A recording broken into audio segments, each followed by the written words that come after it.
নমস্কাৰ এই মুহূৰ্তৰ ৰাজ্যৰ ৰাজনীতিৰ আটাইতকৈ ডাঙৰ খবৰ বাংলাদেশৰ প্ৰসংগ টানি আনি ৰাজ্যৰ মুখ্যমন্ত্ৰী ডক্টৰ হিমন্ত বিশ্ব শৰ্মাৰ মহাবিস্ফোৰণ যে অসমত একোখনকৈ ক্ষুদ্ৰ বাংলাদেশ সৃষ্টি হৈছে মন দিব ৰাজ্যৰ মুখ্যমন্ত্ৰী ডক্টৰ হিমন্ত বিশ্ব শৰ্মাই মন্তব্য প্ৰকাশ কৰিছে স্পষ্ট ৰূপত যে বৰ্তমান সময়ত অসমত হৰু ক্ষুদ্ৰ বাংলাদেশৰ সৃষ্টি হৈছে ৰাজ্যৰ বিভিন্ন প্ৰান্তত একোখনকৈ বাংলাদেশৰ সৃষ্টি হৈছে আহিবলগীয়া সময়বোৰ যথেষ্ট ভয়াবহ আৰু অন্ধকাৰ এতিয়াই আমি সকলো সাৱধান খবৰ হল এনেধৰে মন্তব্য প্ৰকাশ কৰিছে হিমন্ত বিশ্ব শৰ্মাৰ ফালৰ পৰা কোৱা হৈছে যে যি কেখন ঠাই হৰু ক্ষুদ্ৰ বাংলাদেশৰ সৃষ্টি হৈছে হে ঠাইখিনিত হিন্দু মানুহ এই কাৰণে বাছি আছে কিয়নো অসমত বৰ্তমান সময়ত আমাৰ চৰকাৰ আছে আমাৰ চৰকাৰলৈ ভয় কৰাৰ বাবে এতিয়া হে হিন্দু মানুহখিনি হে কেখন ঠাইত বাছি আছে এনেধৰণে মন্তব্য প্ৰকাশ কৰিছে ৰাজ্যৰ মুখ্যমন্ত্ৰী ডক্টৰ হিমন্ত বিশ্ব শৰ্মাই এই মুহূৰ্তত জনাইছো big political news Himanta Biswa শৰ্মাৰ মহাবিস্ফোৰণ অসমত একোখনকৈ ক্ষুদ্ৰ বাংলাদেশ সৃষ্টি হৈছে হিমন্ত বিশ্ব শৰ্মাৰ মহাবিস্ফোৰণ জনসংখ্যাৰ দ্ৰুত পৰিৱৰ্তন হৈছে অসমত আমি কেৱল পিছুৱাই আছো আহিবলগীয়া সময়বোৰ যথেষ্ট ভয়াবহ আৰু অন্ধকাৰময় এয়াই আমাৰ বাস্তৱ এয়াই আমাৰ সত্য উজনি অসমৰ জিলা কেইখনৰ বাদে কেইবাখনো জিলাত এদিন বাংলাদেশৰ দৰে পৰিস্থিতিৰ সৃষ্টি হ'ব এই বিস্ফোৰক মন্তব্য কৰিছে ৰাজ্যৰ মুখ্যমন্ত্ৰী ডক্টৰ হিমন্ত বিশ্ব শৰ্মাই আজিৰ চৰকাৰ জাতিৰ স্বাৰ্থত থকা চৰকাৰ এই চৰকাৰ কিমান দিন থাকিব হেয়া ময়ো নাজানো অসমত এনে বহু জিলা আছে য'ত হিন্দু মানুহ কম আছে হিন্দু মানুহখিনি বাছি আছে কেৱল মাত্ৰ আমাৰ চৰকাৰৰ বাবে ধুবুৰীত মাত্ৰ 12% হিন্দু মানুহ আছে বৰপেটাত আছে মাত্ৰ 30% হিন্দু মানুহ আৰু মৰিগাঁও জিলাত আছে মাত্ৰ 35% হিন্দু মানুহ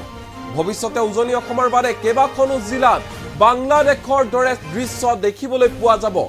আমাৰ চৰকাৰলৈ আৰু আইনলৈ তেওঁলোকৰ ভয় আছে বাবে এই ঠাইবোৰত হিন্দু মানুহখিনি বাছি আছে এনেধৰণে বিস্ফোৰক মন্তব্য কৰিছে বাংলাদেশৰ প্ৰসংগ টানি আনি বাংলাদেশৰ বৰ্তমানৰ পৰিস্থিতিক টানি আনি ৰাজ্যৰ মুখ্যমন্ত্ৰী ডক্টৰ হিমন্ত বিশ্ব শৰ্মাৰ ভাষণত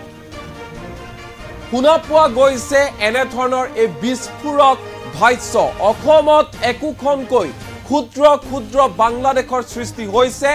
আহিবলগীয়া সময়বোৰ যথেষ্ট ভয়াবহ আৰু অন্ধকাৰ এতিয়াই আমি সকলো সতৰ্ক আৰু সাৱধান খবৰ হল এনেধৰণে মন্তব্য প্ৰকাশ কৰিছে ৰাজ্যৰ মুখ্যমন্ত্ৰী ডক্টৰ হিমন্ত বিশ্ব শৰ্মাৰ ফালৰ পৰা স্পষ্ট ৰূপত কোৱা হৈছে উজনি অসমৰ জিলা কেইখনৰ বাদে কেইবাখনো জিলাত এদিন বাংলাদেশৰ দৰে পৰিস্থিতিৰ সৃষ্টি হ'ব আজিৰ চৰকাৰ জাতিৰ স্বাৰ্থত থকা চৰকাৰ এই চৰকাৰখনো কিমান দিন থাকিব হেয়া মই নিজে নাজানো বুলি মন্তব্য প্ৰকাশ কৰিছে ৰাজ্যৰ মুখ্যমন্ত্ৰী হিমন্ত বিশ্ব শৰ্মাৰ মন্তব্য অসমত এনে বহু জিলা আছে য'ত হিন্দু মানুহ কম আছে আৰু সেই হিন্দু মানুহখিনি এই কাৰণে বাছি আছে কাৰণ অসমত আমাৰ চৰকাৰ আছে আৰু আইনলৈ ভয় কৰি এতিয়াও হিন্দু মানুহখিনিৰ ওপৰত অত্যাচাৰ কৰা নাই আক্ৰমণ কৰিবলৈ ভয় কৰে তেওঁলোকে ভৱিষ্যতে উজনি অসমৰ বাদে কেইবাখনো জিলাত বাংলাদেশৰ দৰে দৃশ্য দেখিবলৈ পোৱা যাব বুলি স্পষ্ট ৰূপত নিজৰ ভাষণত উল্লেখ কৰিছে ৰাজ্যৰ মুখ্যমন্ত্ৰী ডক্টৰ হিমন্ত বিশ্ব শৰ্মাই এই মুহূৰ্তত হিমন্ত বিশ্ব শৰ্মাৰ ভাষ্য আমাৰ লগত আছে কি কৈছে শুনোৱা মই নিজেও নাজানো যে অসমত এনেকুৱা চৰকাৰ কিমান বছৰ থাকিব কাৰণ আজি যি চৰকাৰ জাতিৰ স্বাৰ্থত আছে তেনেকুৱা চৰকাৰ অসমত বহু দিন থাকিব জনসংখ্যাৰ যি আজি দ্ৰুত গতিত অসমত পৰিৱৰ্তন হৈছে তাৰ পৰা আমি বহু দিন আশা কৰিব নোৱাৰো আমি এটা আহিবলগীয়া নিশ্চিত ভৱিষ্যতক আমাৰ সংগবদ্ধ শক্তিৰে আমি মাত্ৰ পিছুৱাই আছো যে এটা যি আজিয়ে হ'ব লাগে তাক আমি কেতিয়াবা সমষ্টি ডিলিমিটেশন কেতিয়াবা আন্দোলন কেতিয়াবা মানুহৰ মাজত প্ৰত্যাহ্বান এই ধৰণে আমি এটা নিশ্চিত বিপদৰ পৰা আমি মাত্ৰ এটা আহিবলগীয়া অন্ধকাৰ ভৱিষ্যতক আমি পিছুৱাই আছো ৰাজনৈতিকভাৱে আমি কিমান দূৰ আমি আমাক ৰক্ষা কৰিব পাৰিম আমি নাজানো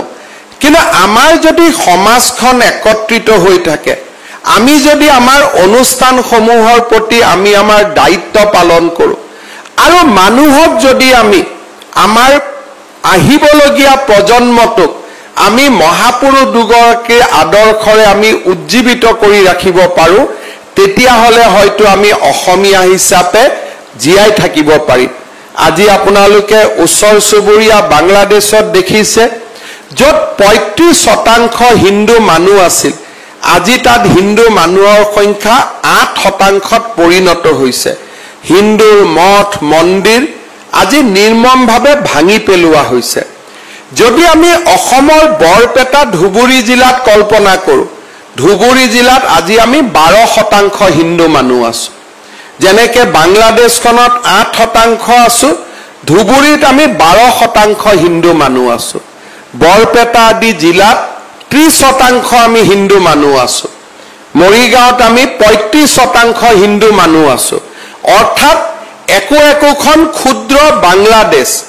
এতিয়া আমাৰ অসমৰ জিলাই জিলাই ইতিমধ্যে নিৰ্মাণ হৈছে মাত্ৰ কাৰোবাৰ ভয়ত যে চৰকাৰৰ লগত পুলিচ আছে চৰকাৰৰ লগত মিলিটাৰী আছে যদি হিন্দু মানুহক আমাক অত্যাচাৰ কৰো আমাক গ্ৰেপ্তাৰ কৰিব আমাক আক্ৰমণ কৰিব আমাক চৰকাৰে আইন আদালতত লৈ যাব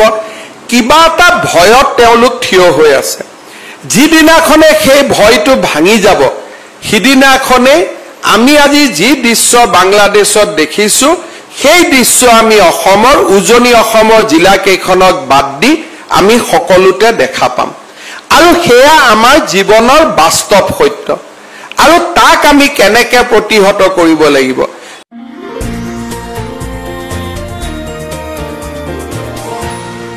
এনিটক্স হুতৰ বিপৰীতে ৰাইজৰ স্বাৰ্থ